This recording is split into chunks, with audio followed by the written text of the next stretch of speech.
श्री राम जय जय राम। श्री राम जय जय राम। श्री राम जय जय राम। श्री राम जय जय राम। श्री राम जय जय राम।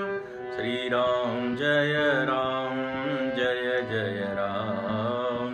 श्री राम जय जय राम। श्री राम जय जय राम। श्री राम जय जय राम। श्री राम जय जय राम। श्री राम जय जय राम।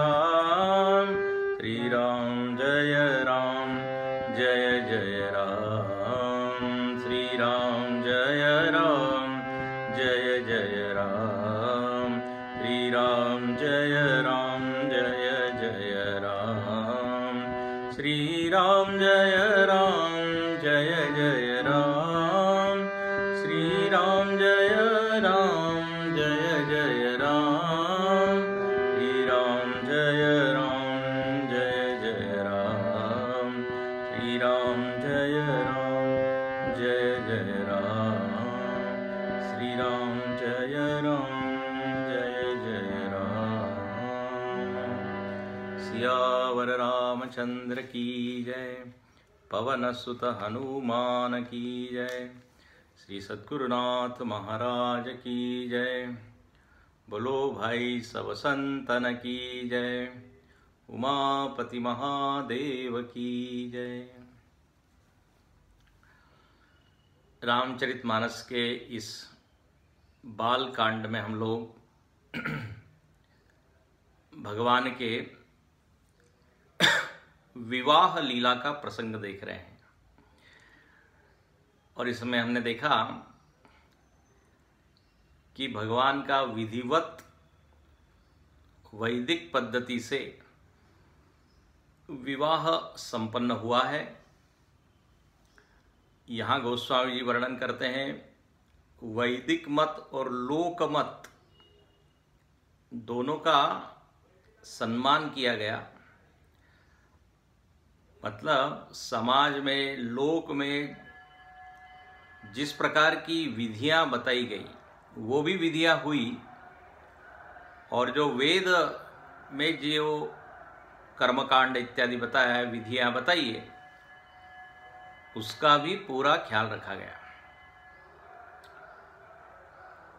यहाँ पे हमने देखा कि पाणी ग्रहण किया है, कन्यादान जनक जी ने किया, फिर 7 फेरे हुए हैं और वहाँ जय जयकार होने लगी। 324 में आप देखिए, जय धुनी बंदी वेद धुनी मंगल गान निशान, सुनि हर्षहि वर्षहि विबुध सुर तरु सुमन सुजान। वेद ध्वनि, जय जयकार की ध्वनि, मंगल ध्वनि, नगाड़ों की ध्वनि, वाद्यों की ध्वनि, इस तरह पूरा वातावरण गूंज गया अलग अलग ध्वनियों से। और कहते हैं देवता लोग पुष्प वृष्टि करने लगे। यहाँ वर्णन करते हैं कल्प वृक्ष के पुष्प बरसा रहे हैं। सूरत सामान्य वृक्ष नहीं, स्वर्ग में तो कल्प वृक्ष है। तो बोले इस तरह देवगण कल्प वृक्ष के फूल बरसा रहे हैं। इस तरह यहाँ पर ये विवाह की लीला हो रही है। पिछली बार हमने चर्चा की थी कि यह विवाह एक संस्कार है 16 संस्कारों में। और संस्कार का अर्थ ही होता है कि अच्छा बनाना। संस्कृत जो हमको करें उसको कहते हैं संस्कार। हम कल्चर्ड बनते हैं। संस्कृत से ही शब्द आता है संस्कृति। हम केश संस्कार करते हैं, मुख का संस्कार करते हैं, मतलब अपने को सुंदर बनाते हैं। तो अपने व्यक्तित्व को यदि सुंदर बनाना है मतलब मानसिक, बौद्धिक, चारित्रिक दृष्टि से तो ये संस्कारों की जरूरत बताई गई। हम केवल शारीरिक सुंदरता को ही देखते हैं, शरीर के संस्कार तो करते हैं, लेकिन मन बुद्धि के संस्कार नहीं करते। तो ये 16 संस्कारों का प्रयोजन यही है कि आंतरिक व्यक्तित्व भी हमारा सज जाए, क्योंकि केवल बाहर के व्यक्तित्व से बात पूरी होती नहीं। विवाह हमने जैसे कहा था एक संस्था है और संस्था के नियम है, उन नियमों के अनुसार हम इस गृहस्थाश्रम को जिए तो हमारा विकास होता है। गृहस्थाश्रम की सफलता यही है कि कितने जल्दी हम सन्यासी बने। जब हम जन्म लेते हैं तो अपने ऊपर अनेक कर्ज होते हैं, ऋण उसको कहते हैं। गृहस्थाश्रम एक ऐसा आश्रम है जहां हम इन ऋणों को चुका सकते हैं। पितृ ऋण, ऋषि ऋण, देव ऋण। ये गृहस्थाश्रम एक अवसर है, यहाँ पर हम जो भी अपने सिर पे जो हमने पिछले जन्म में लिया हुआ है वो चुका सकते हैं। गृहस्थाश्रम एक सेवा का अवसर है, हम सेवा कर सकते हैं। गृहस्थ व्यक्ति तन, मन, धन तीनों से सेवा कर सकता है। थोड़ा समय दे तो शरीर से सेवा कर सकता है। धन कमाता है तो दान इत्यादि करके धन से सेवा कर सकता है। और मन तो दोनों में लगेगा ही, चाहे आप शारीरिक सेवा कर रहे हो या दान की सेवा कर रहे हो, मन तो उसमें चाहिए ही। बिना मन में भक्ति श्रद्धा होवे ये कैसे होगा। तो जो हम लोग कहते हैं तन मन धन, तीनों से गृहस्थ व्यक्ति अपना कल्याण कर सकता है। इसलिए कहा है गृहस्थाश्रम धन्या। और इस गृहस्थाश्रम का प्रयोजन यही कि हम वैराग्य बढ़ाते चले जाएं, अपनी कमजोरियों को पूरा करें, उससे अपने आप को मुक्त करें, अपनी वासनाएं, इच्छाएं, जो कुछ भी है उसको भोग के हम उससे निवृत्त हो गए। गृहस्थाश्रम ध्यान रखना, लगता है कि प्रवृत्ति का धर्म है, ठीक है वहां प्रवृत्ति है, लेकिन वो प्रवृत्ति निवृत्ति की ओर ले जाने वाली होनी चाहिए। इसलिए गृहस्थाश्रम के बाद वानप्रस्थ है और फिर परम निवृत्ति मतलब संन्यास है। ब्रह्मचर्य आश्रम विद्या प्रदान है, शिक्षा प्रदान है। वहां पे हम सीखते हैं, पहले 25 साल जितना सीख सके सीखे। उसके बाद कहते हैं गृहस्थाश्रम में जब प्रवेश हम करते हैं तो कर्तव्य प्रधान है गृहस्थाश्रम। अनेक तरह की ड्यूटीज हैं,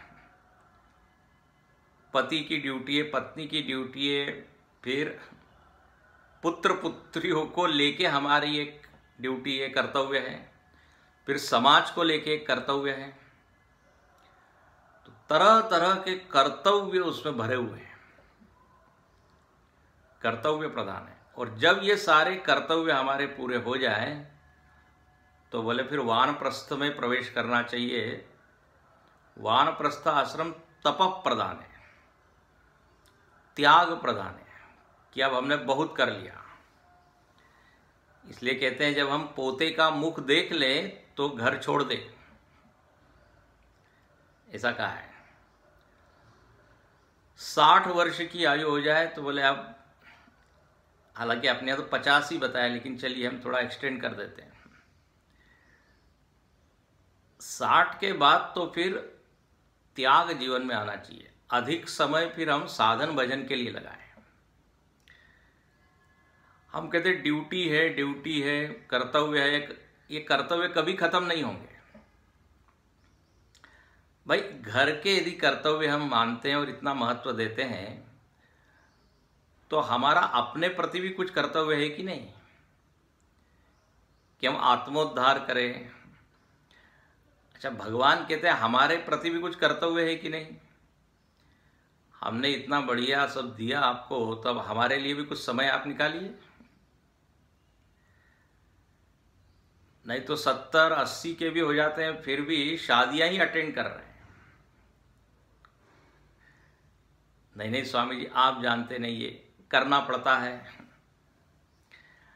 ठीक है, लेकिन क्या है, 5 मिनट जाके आ जाइए, उसी में पूरा जो हम रम जाते हैं।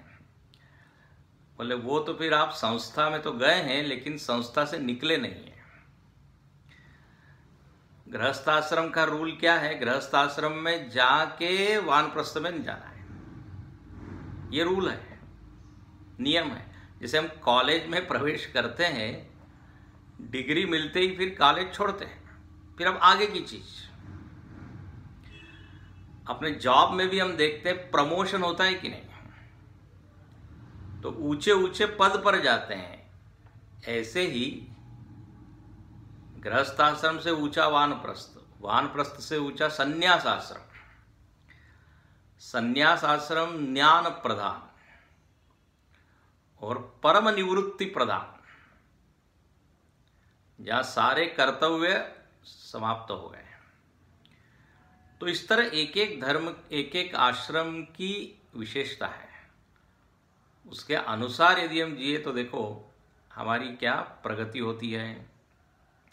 और ऐसा लिखा ही है कि चौथे पनन रूप कानन जाही। भागवत में वर्णन आता है कि जितने भी राजा लोग हैं वो सब शासन करते हैं, लेकिन फिर उस शासन को छोड़ते भी है। राजपाट अपने पुत्रों को त्याग कर वन की ओर गमन करते हैं। तो ये गृहस्थ आश्रम की लिमिट क्या है, कहां तक उसको निभाना है, ये देखना चाहिए। अपने भीतर कमजोरियां हैं, उसको दूर करने के लिए आश्रम है।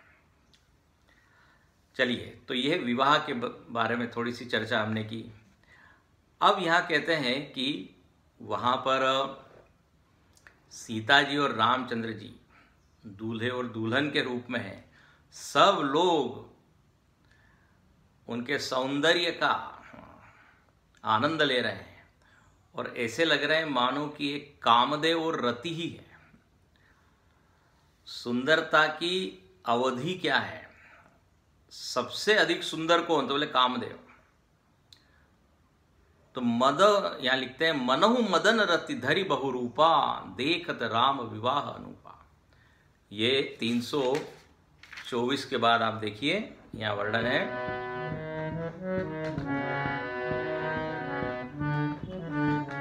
कुंवरु कुंवरी कल भावरी देही, नयन लाभू सब सादर लेही। जाई न बरनी मनोहर जोरी, जो उपमा कछु कहो सो थोरी। राम सिय सुंदर प्रतिछाही, जगमगात मणिखंबन माही। मनहु मदन रति धरि बहुरूपा, देखत राम विवाह अनुपा।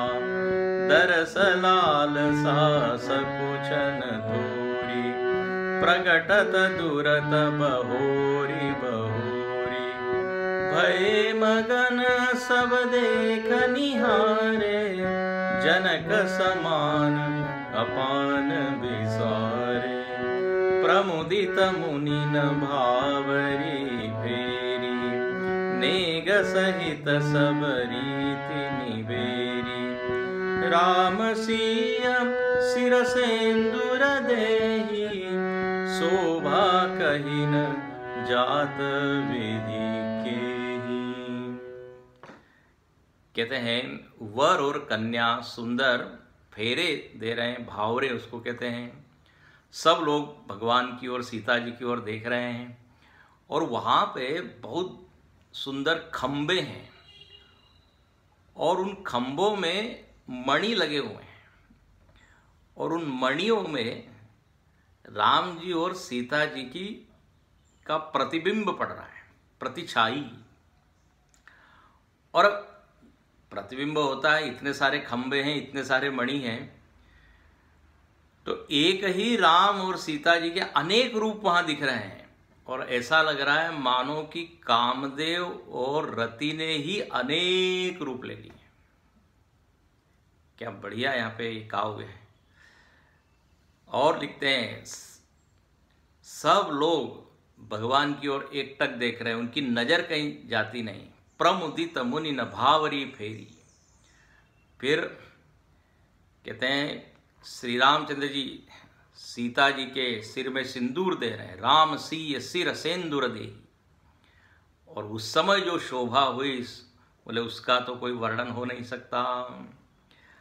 इस तरह कहते हैं सारी ये विधियां हो रही है। अब कई लोगों की इच्छा थी, देखो समष्टि इच्छा पूरी होती है, कि राम जी के साथ में लक्ष्मण जी, भरत जी, शत्रुघ्न जी तीनों भाई आए हैं और तीनों भी सुंदर ही है राम जी के तरह। तो अब ऐसा है कि सब लोगों के मन में ये भाव है कि इनका भी विवाह यहीं हो जाए। तो बोले अब कन्या है, तो बोले हाँ हाँ कन्या है, यहाँ पे अवेलेबल है, उपलब्ध है। सीता जी की एक छोटी बहन है, उनका नाम है उर्मिला, और जनक जी के एक भाई है कुशध्वज, उनकी 2 कन्याएं मांडवी और श्रुतकीर्ति। तो बोले बस जोड़ी बन सकती है, 3 कन्याएं हैं और ये 3 भाई हैं, तो इनका भी विवाह हो जाए। तो कहते हैं बिल्कुल तुरंत ही वहां मुहूर्त निकला है और तुरंत ही इन तीनों का भी विवाह हुआ। अब देखो ये सामूहिक विवाह होता है ना, शायद सामूहिक विवाह का ये पहला उदाहरण है, दृष्टांत है। एक की शादी में 4 की शादी हो गई। कई बार लोग शादी अटेंड इसलिए करते हैं कि देखते रहते हैं कोई लड़का लड़की मिल जाए तो फिर संबंध बना ले। शादी जाते हैं इसलिए कि हमारे लड़के की भी शादी हो जाए। तो यहां पर देखो ऐसा ही हुआ। और यह वर्णन आता है ये छंद में कि ये तीनों विवाह होने लगे, उसकी भी विधियां होने लगी।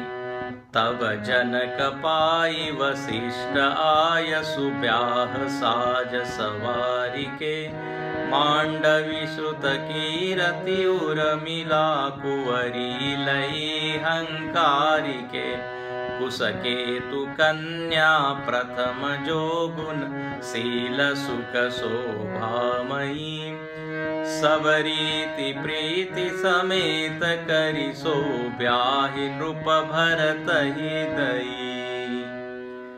कहते हैं जब ये निर्णय हुआ कि कुशध्वज की जो कन्या है मांडवी और श्रुतकीर्ति, उनका विवाह होना चाहिए और उर्मिला जी का भी विवाह होना चाहिए, तो बोले तीनों का विवाह तीनों भाइयों के साथ हुआ। लक्ष्मण जी का विवाह उर्मिला जी के साथ हुआ और मांडवी का विवाह भरत जी के साथ, और जो श्रुतकीर्ति थी उनका विवाह शत्रुघ्न जी के साथ हुआ। जानकी लघु भगिनी सकल सुंदरी शिरोमणि जानिके। इस तरह अब क्या हुआ, चारों भाई अपने अपने पत्नियों के साथ बैठे हैं और वहाँ की वो जो सुंदरता है बोले उसका तो वर्णन कोई कर नहीं सकता। और गोस्वामी जी एक बहुत ही बढ़िया पंक्ति लिखते हैं इस छंद के अंतिम में, आप देखिए, बोले ये चारों के चारों कैसे लग रहे हैं। 4 भाई हैं और इधर ये 4 कन्याएं हैं। अब इनकी जोड़ी बन गई है तो ये 4 जोड़ियां कैसी लग रही है। जैसे आखिरी पंक्ति देखिए, जनु जीव उर चार्यु अवस्था विभुन सहित विराज ही। बोले ये चारों ऐसे लग रहे हैं मानो कि 4 अवस्थाएं अपने अपने स्वामियों को मिल गई। देखो आपने सुना होगा उपनिषदों में आता है, विश्व, तेजस, प्राज्ञ और ब्रह्म, हाँ, मांडुक्य में भी आता है, अन्य उपनिषदों में भी आता है।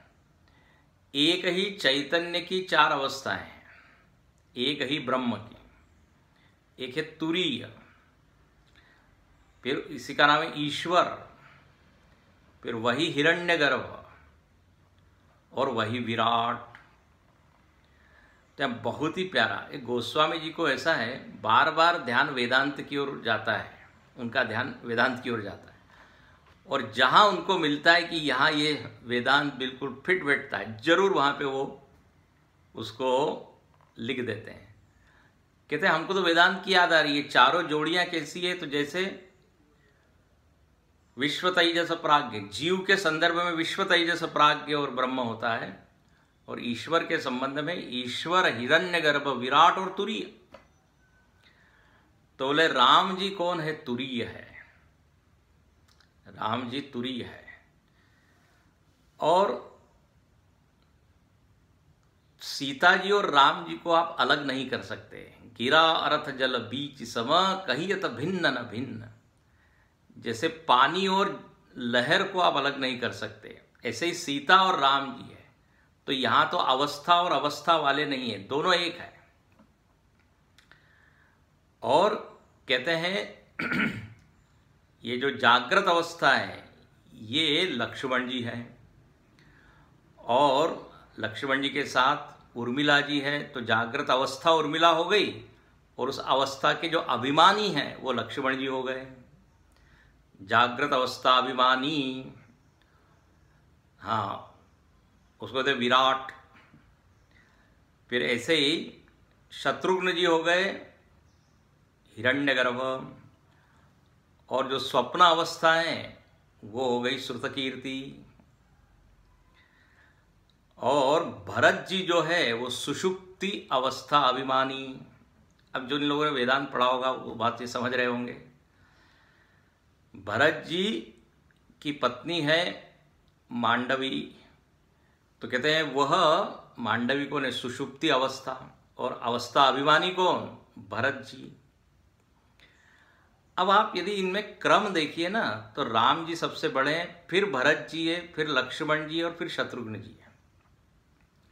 थोड़ा सा ध्यान आपका हम इस ओर दिलाएंगे। राम जी तुरीय है, और भरत जी जो है वह ईश्वर है, सुषुप्त अवस्था अभिमानी ईश्वर। आप यदि देखें तो तुरीय में और सुषुप्ति में काफी समानता है। तुरीय में देखिए प्रपंचोपशम, प्रपंच का उपशम है, वहां पे जागृत स्वप्न सुषुप्ति नहीं है।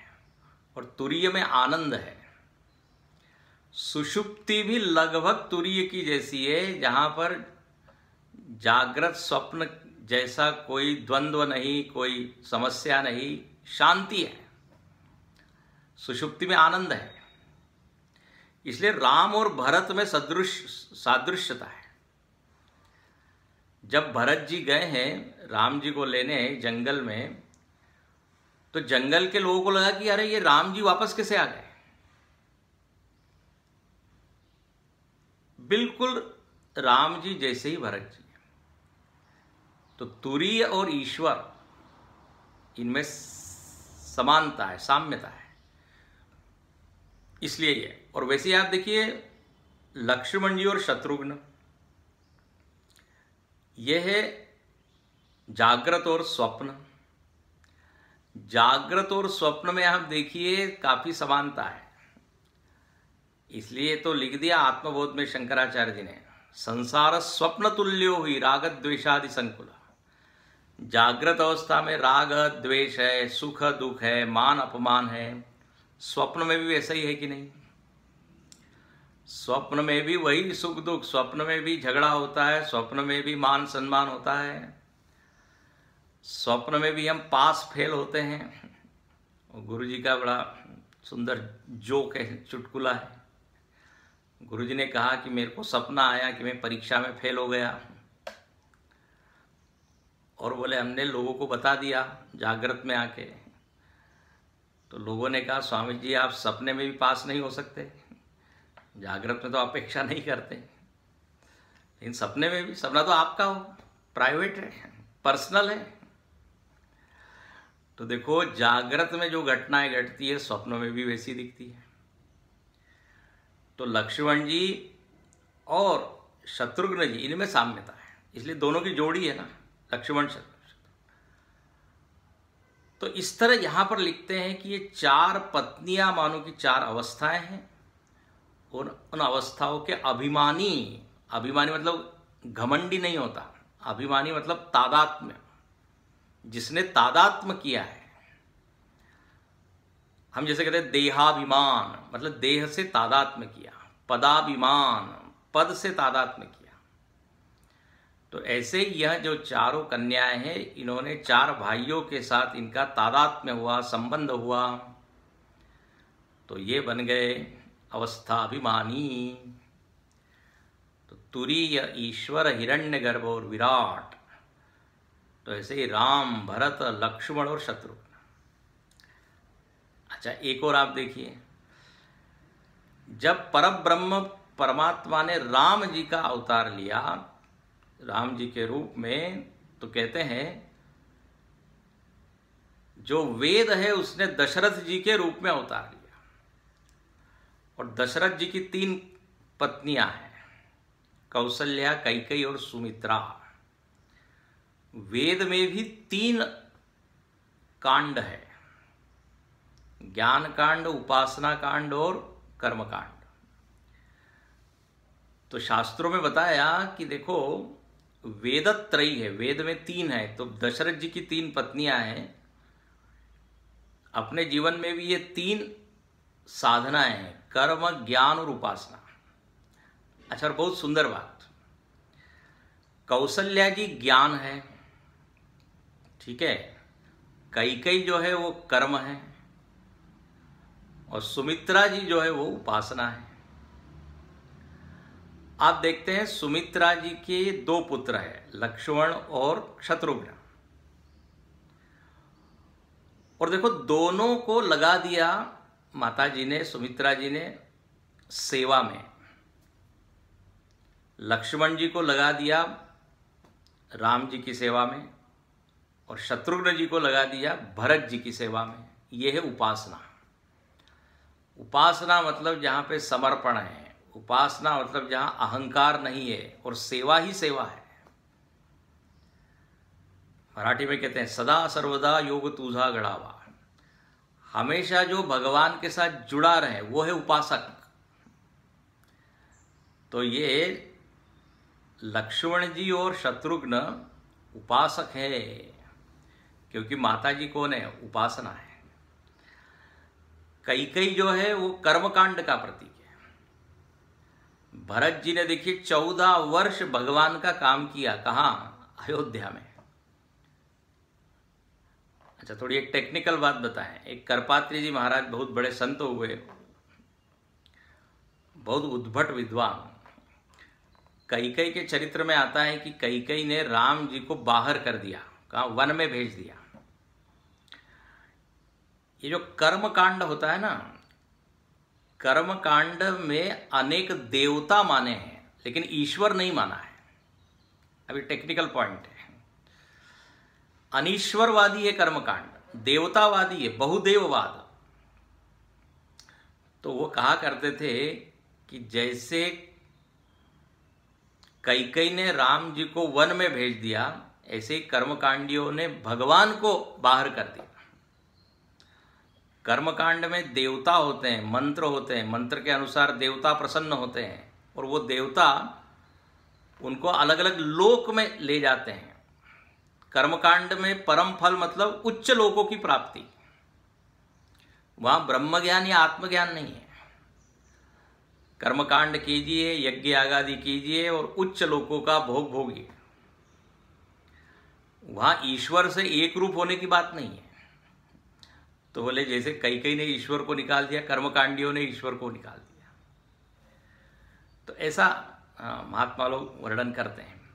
अब कहते हैं इस तरह यह आध्यात्मिक पक्ष हुआ इस पूरे रामायण का।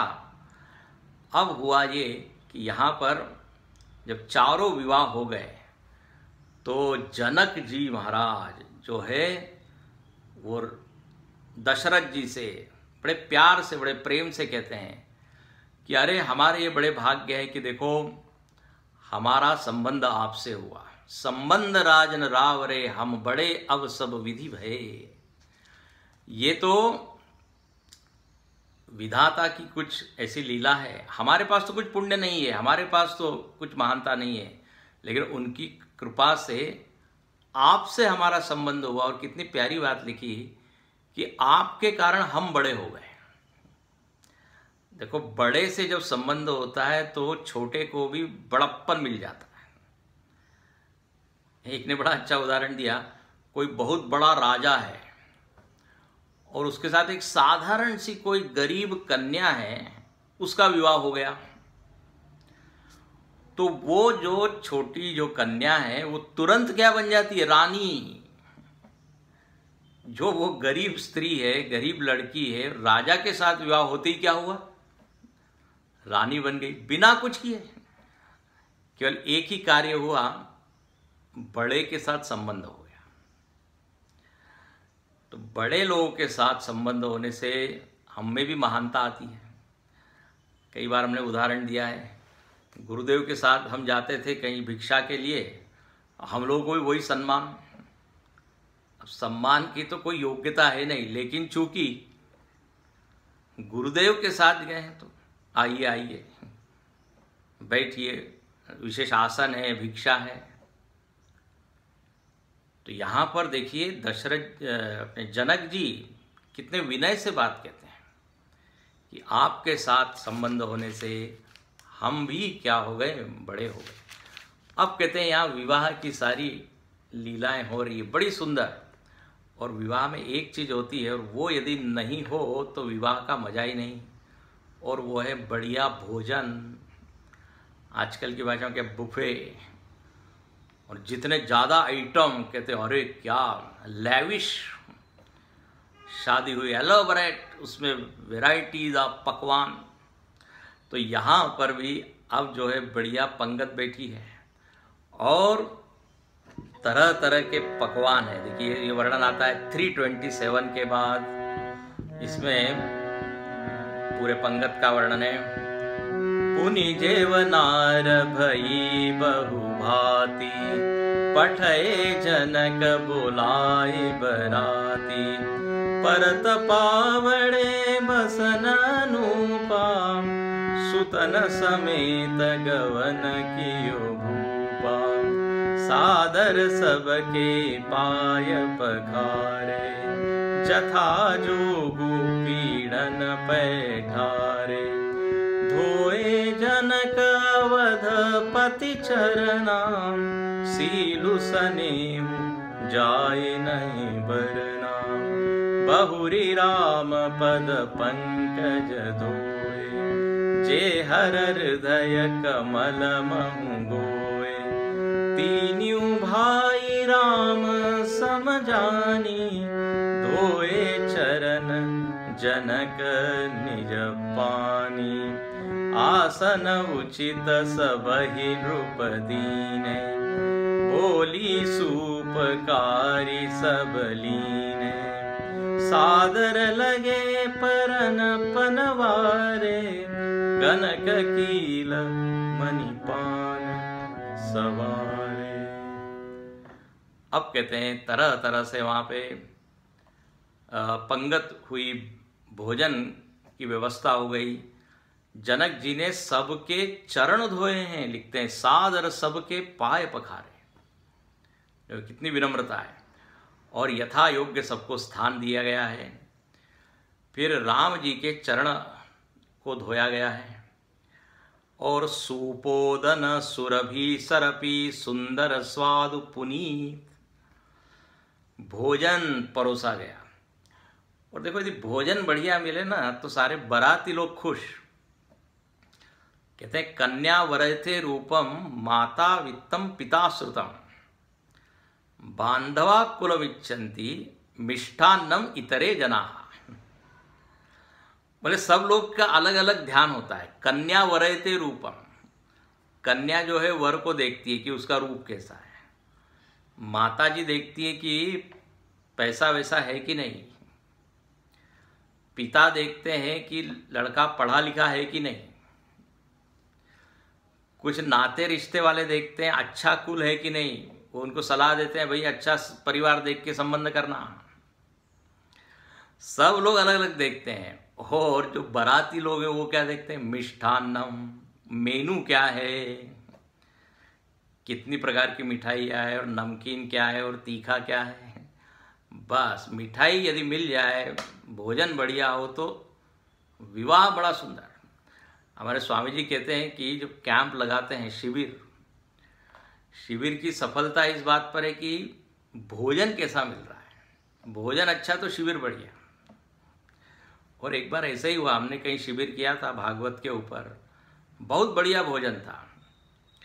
वो माता जी जब कैंप के बाद घर गई तो घर के लोगों ने पूछा कैसा था शिविर, तो पहला ही वाक्य माता जी ने बोला भोजन बहुत बढ़िया था। प्रवचन के बारे में ज्यादा नहीं बोलते, भोजन बहुत अच्छा था, इसलिए हमको कैंप बड़ा अच्छा लगा। चिन्मय विभूति में भी लोग आते हैं, बोले भोजन बढ़िया है। तो यहां पर सुस्वादु भोजन दिया गया। भोजन में स्वाद होना चाहिए, भोजन में हित होना चाहिए। ऐसा भोजन हो जो हितकारी हो, ऐसा भोजन हो जो दिखने में बढ़िया हो, प्रसन्नता की उत्पत्ति करने वाला, मतलब देख के ही खाने की इच्छा हो, सौरभ हो, उसमें सुगंध हो। तो यहाँ पर ऐसा ही हुआ और वहाँ पर सब लोग जो है भोजन करने लगे। 4 तरह का भोजन होता है वो यहाँ दिया गया, चर्व चोष्य लेय पेय। देखो भोजन को भी क्लासिफिकेशन भोजन का किया है। 4 तरह का, एक होता है जो चबाकर खाया जाता है। अब रोटी है, पूड़ी है, हाँ कचौड़ी है, वो चबा के खाना है। कुछ क्या है केवल चूस कर, अब जैसे नींबू का अचार है या आम का अचार है तो जो टुकड़ा है उसको हम चूसते हैं। कुछ कैसे चाट कर, चटनी आदि है तो चाटते हैं। फिर कहते हैं कुछ तो पीना है सीधा, दांत का स्पर्श करने की जरूरत ही नहीं। अब खीर है, रबड़ी है, पी जाओ सीधे। तो कहते हैं 4 प्रकार का ये भोजन होता है। और षटरस, छरस रुचिर व्यंजन बहुजाति। षटरस, तीखा, मीठा, नमकीन, कसेला, खट्टा, ये सब रस है। तो यहां पर कहते हैं ऐसा षटरस वाला भोजन था। एक बार पूज्य गुरुजी को किसी ने कहा कि आप जो है, हमने एक होटल खोला है, उसका आप क्या कीजिए, नामकरण कीजिए। तो गुरुजी ने नामकरण किया षटरस। बोले आपके होटल में 6 रस मिलना चाहिए, तभी भोजन क्या है वो पूर्ण होता है। तो यहां इस तरह से भोजन होने लगा। और एक और विधि है उत्तर भारत में, और वो विधि है उसको कहते हैं गाली देना। ये जो कन्या पक्ष के लोग हैं, ये वर पक्ष के जो लोग हैं उसको गाली देते हैं। गाली मतलब ऐसा व्यंग करते हैं, कुछ कटाक्ष करते हैं, हंसी ठिठोली करते हैं। देखो ये लोक मत है, हाँ, जैसे हमने पहले ही कहा, लोक में जो रीतियां हैं वो भी वहां पे हुई। तो वहां की मिथिला की जो सखियां हैं वो यहाँ लिखते हैं कि समय सुहावन गारी विराजा, गालियां शोभित हो रही, गालियां ये सखियां देने लगी। और ये सुनकर सब लोग हंस रहे हैं। और ये गालियां क्या है, तो एक बड़ा सुंदर एक भजन है, इसके अंदर वो जो व्यंग या कटाक्ष किया है भगवान की, उसका वर्णन है, बहुत ही प्यारा है। इसको सुनाते हैं आपको। धरि ध्यान सुनहूं धनुधारी, गारी मिथिला की। धरि ध्यान सुनहूं धनुधारी, गारी मिथिला की। श्री रघुवर अवध बिहारी, गारी मिथिला की। बोले धनुर्धारी अवध बिहारी, सुनिए जरा ध्यान करके, सुनाइए। तो क्या सखियां कहती है? धनुष यज्ञ सुनी व्याह मग में, बिनु चिट्ठी कौशिक पुनि संग में, बनी आए कमंडलु धारी, गारी मिथिला की। सारी सखियां कहती है कि देखो आप लोगों ने ये खबर सुनी कि यहाँ धनुष यज्ञ होने वाला है, और उसको सुन के आप यहाँ पर आ गए स्वयंवर में। आपको निमंत्रण तो कुछ दिया ही नहीं था, बिनु चिट्ठी, अनइनवाइटेड। और किसके साथ आ गए? आप एक साधु बाबा बन के आ गए, क्योंकि साथ में कौन था? विश्वामित्र जी, कमंडलुधारी मुनि के वेश में आए थे वहां पे। तो बोले कौशिक पुनि संग में, बनी आए कमंडलुधारी। इस तरह हंसी उड़ाते हैं कि बताइए, बिना निमंत्रण के एक बाबा जी के साथ आप यहाँ आ गए। और फिर मगमह मुनितिय मध्य शिला के, मुनितिय मगमह मुनितिय मध्य शिला के, प्रकटि करी पग धूरी छुला के, वो राजकुआर यामदारी, गारी मिथिला की। धरी ध्यान सुनहु धनुधारी, गारी मिथिला की। वो मिथिला की सखिया कहने लगी कि आप आए वो बाबा जी के साथ, और मध्य रास्ते में क्या एक शिला, एक पत्थर मिला, और उसके ऊपर आपने स्पर्श किया तो उसमें से एक स्त्री प्रकट हो गई। तो बोले आप राजकुमार हो कि मदारी हो? ये जादूगर लोग करते हैं। तो हाँ, हमको तो लगता है कि मदारी है आप, नॉट राजकुमार, नॉट प्रिंस। आप कौन हो? जादू दिखाने वाले। ये सुन के राम जी बड़े जोर जोर से हंसते हैं। और फिर वो सखिया कहती है कि आपको अपने सुंदरता का बड़ा गर्व है ना, लेकिन आपकी सुंदरता गायब हो जाती है। कैसे? सुंदरता अभिमान में सीना, सुंदरता अभिमान में सीना, तानी चले पर आयो पसीना, तानी चले पर आयो पसीना, निरखी जब जनक कुआरी, निरखी जब जनक कुआरी, गारी मिथिला की। सुनु ध्यान धरु धनुधारी, गारी मिथिला की।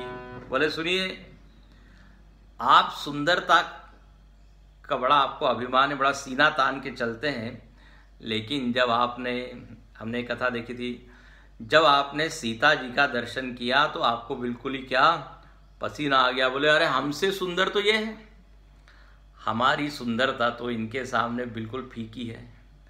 तो सखिया कहती है हमारी जनक दुलारी, जनक कुमारी ये कहीं ज़्यादा सुंदर है, हाँ उनके सामने आप क्या। लक्ष्मण जी जरा देखते हैं, बोले ये क्या क्या बोल रही हैं सखिया। बोले हमारे राम जी कैसे हैं? तो बोले बलशाली हैं, बहुत बलवान हैं। अरे बोले आपका क्या बलवान, आपका क्या बल, आप कहते तो हो कि आप बड़े बलशाली हो, लेकिन बलशाली कहे जग जस गावे, बलशाली कहे जग जस गावे, तोरत सुमन पसीना आवे, तोरत तोरत सुमन पसीनावे, अरु विक्रम की बलिदारी, गारी मिथिला की। वो मिथिला की सखिया कहती है, अरे अरे आपका बल तो हमने बहुत देखा है। देखो सब व्यंग कर रही है, सब लोग भोजन कर रहे हैं, सखिया जो है व्यंग कर रही है। बोले कुछ लोग आपको कहते हैं आप बलवान हैं, लेकिन आपका बल कितना है हमको मालूम है। बोले क्या मालूम है?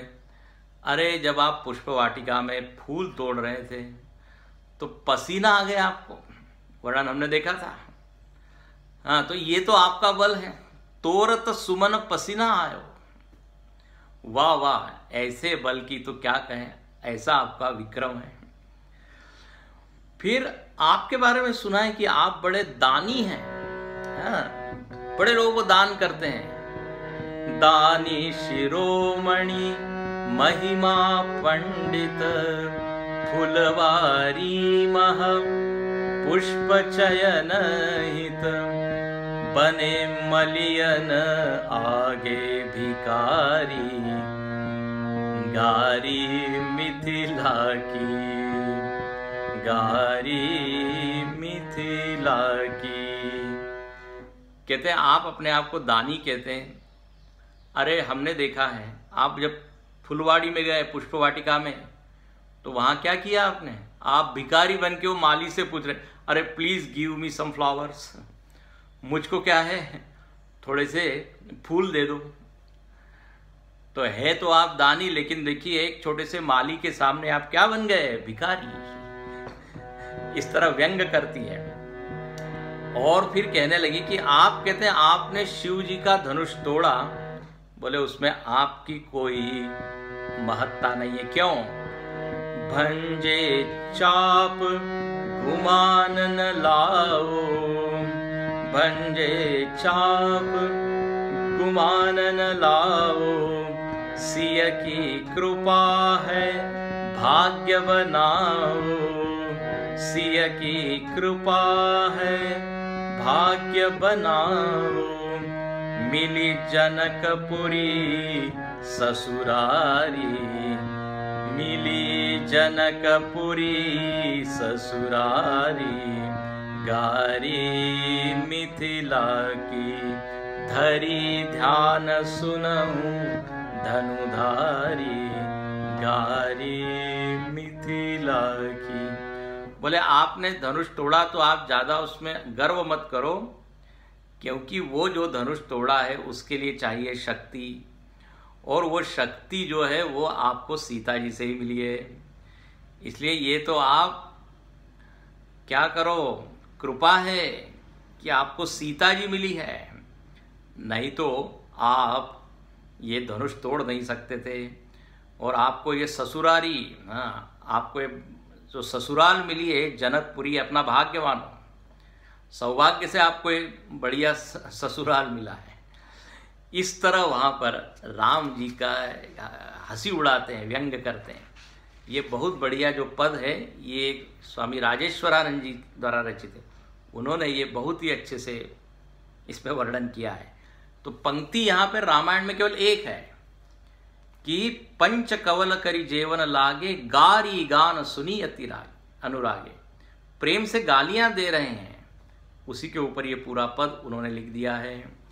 कहते हैं दशरथ जी भी जोर जोर से हंसने लगे, हसत राव सुनी सहित समाजा, और सारे बाराती लोग भी मुस्कुरा रहे। बोले वाह, ये सखियों ने बड़ा बढ़िया गाना बनाया, बड़े अच्छे अच्छे पॉइंट्स निकाले राम जी के बारे में।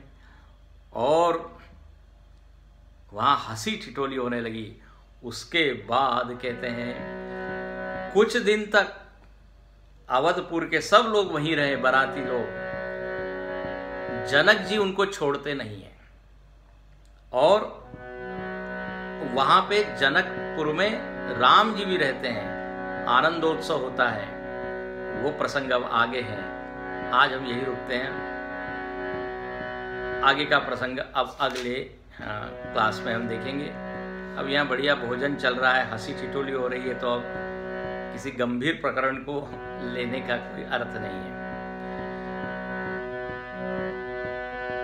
जय बोलो सीताराम की आनंद में आनंद में। जय बोलो सीताराम की आनंद में आनंद में आनंद में आनंद में आनंद में आनंद में आनंद में आनंद में आनंद में आनंद में आनंद में आनंद में आनंद में आनंद में आनंद में आनंद में आनंद में आनंद में। जय बोलो सीताराम की आनंद में आनंद में। जय बोलो सीताराम की आनंद में आनंद में। बोलिए सियावर रामचंद्र की जय। ओम पूर्णमदः पूर्णमिदं पूर्णात् पूर्णमुदच्यते पूर्णस्य पूर्णमादाय पूर्णमेवावशिष्यते। ओम शांति शांति शांतिः। हरि ओम श्री गुरुभ्यो नमः। हरि ओम।